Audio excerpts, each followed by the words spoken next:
नमस्कार साथियों, राशियों की इस विशेष श्रृंखला को लेकर एक बार फिर से आपके सामने उपस्थित हूँ। अब तक हमने बात की है मेष राशि से लेकर वृश्चिक राशि वाले व्यक्तियों के बारे में, उनके गुणधर्म के बारे में, उनकी कैरेक्टरिस्टिक्स क्या, उनमें विशेषताएं होती हैं, क्या कमियां होती हैं, ये सभी बातें हमने की हैं। आज हम बात करेंगे धनु राशि या सेजिटेरियस।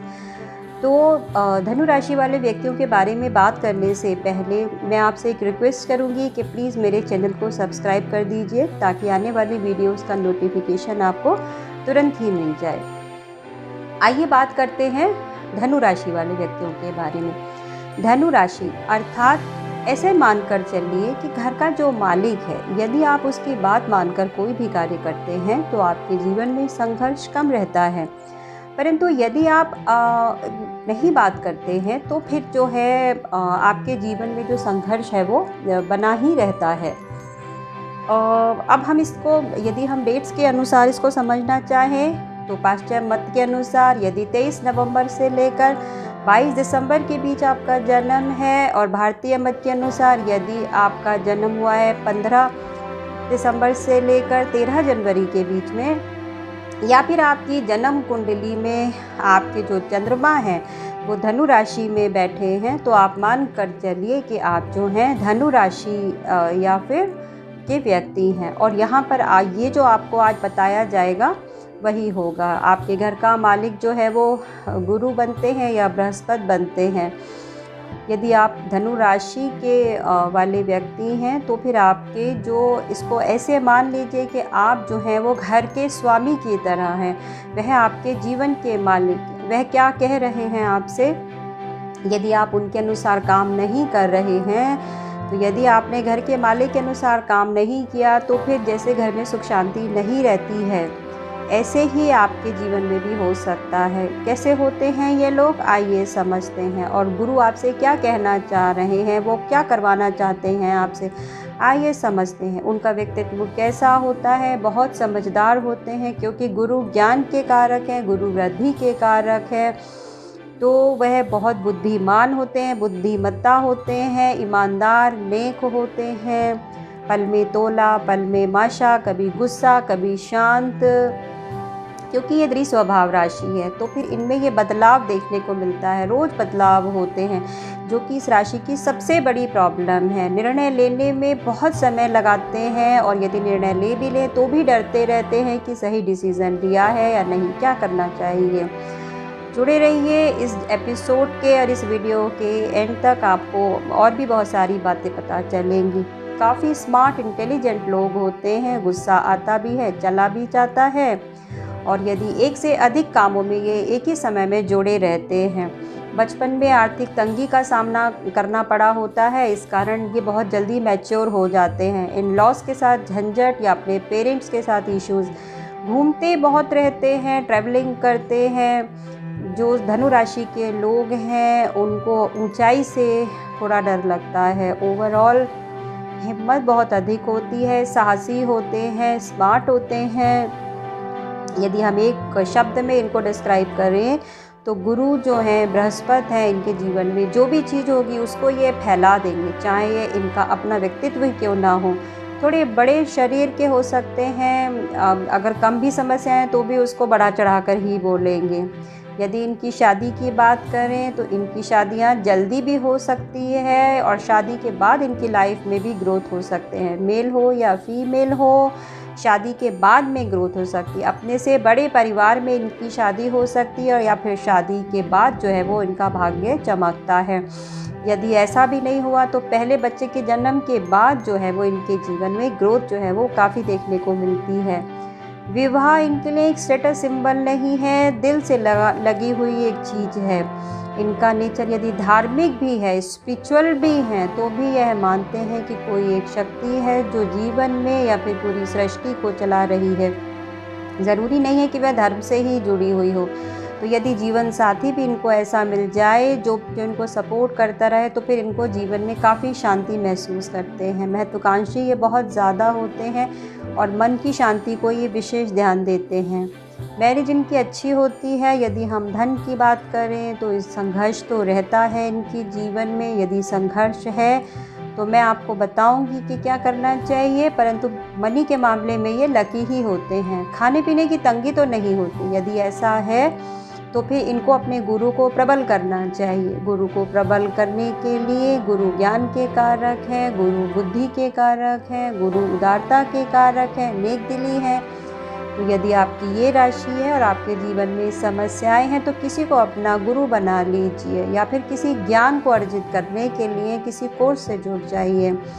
जब आप ज्ञान को अपने पास ले आते हैं या फिर गुरु, तब उस समय में आपके गुरु एक्टिवेट हो जाता है।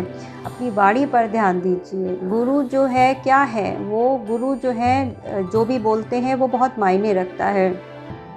तो यदि आपके जीवन में फाइनेंशियल प्रॉब्लम है तो फिर आपको जो है अपने गुरु को ही प्रसन्न करना चाहिए।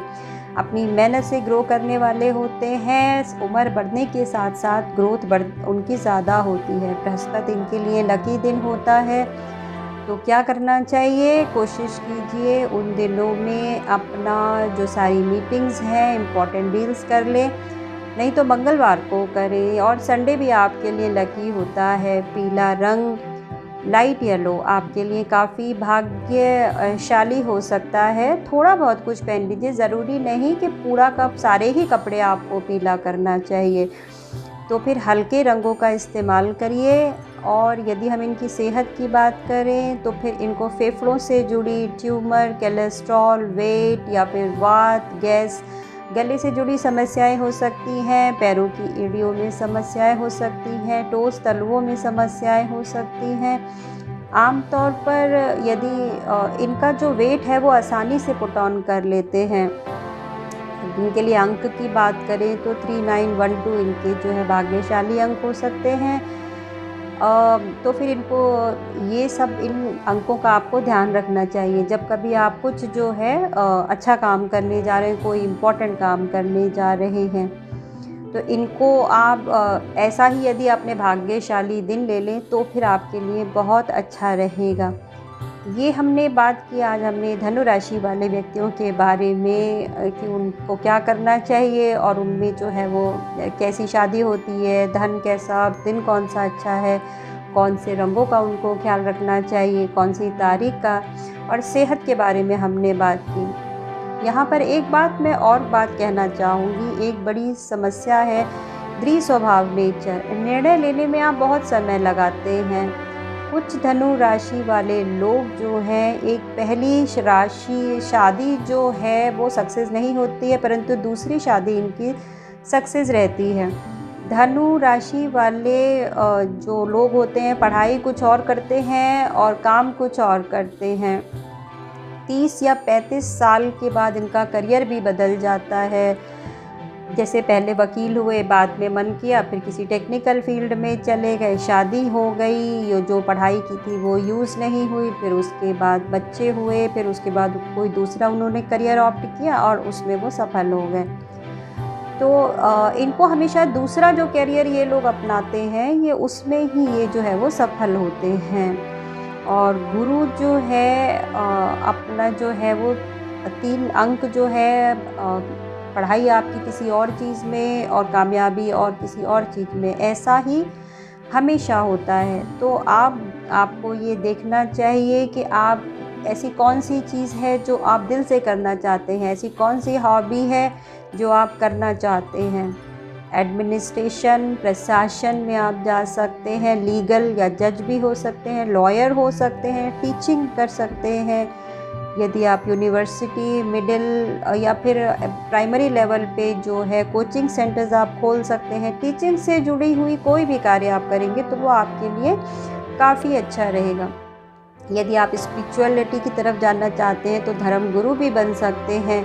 आप एस्ट्रोलॉजर हो सकते हैं, न्यूमरोलॉजिस्ट हो सकते हैं।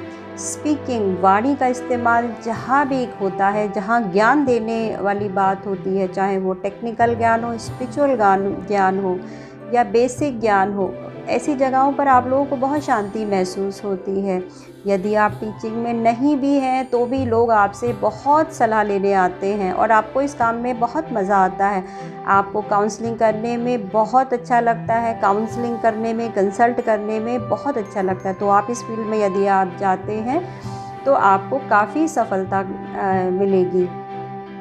यदि आप जो है आपके करियर में या लाइफ में स्ट्रगल है, पैसा नहीं रुक रहा है, यदि आप निर्णय लेना चाहते हैं वो नहीं ले पा रहे हैं और आप जो है इस चीज़ से बहुत ज़्यादा परेशान हैं, तो फिर आप अपने निर्णय को लेकर श्योर भी नहीं हैं, डरते भी हैं कि निर्णय मैंने जो लिया है, तो आप निर्णय लेने से पहले 108 बार आपको चैंट करना चाहिए, किसी ना किसी भगवान का या फिर किसी कोई मंत्र उच्चारण करना चाहिए।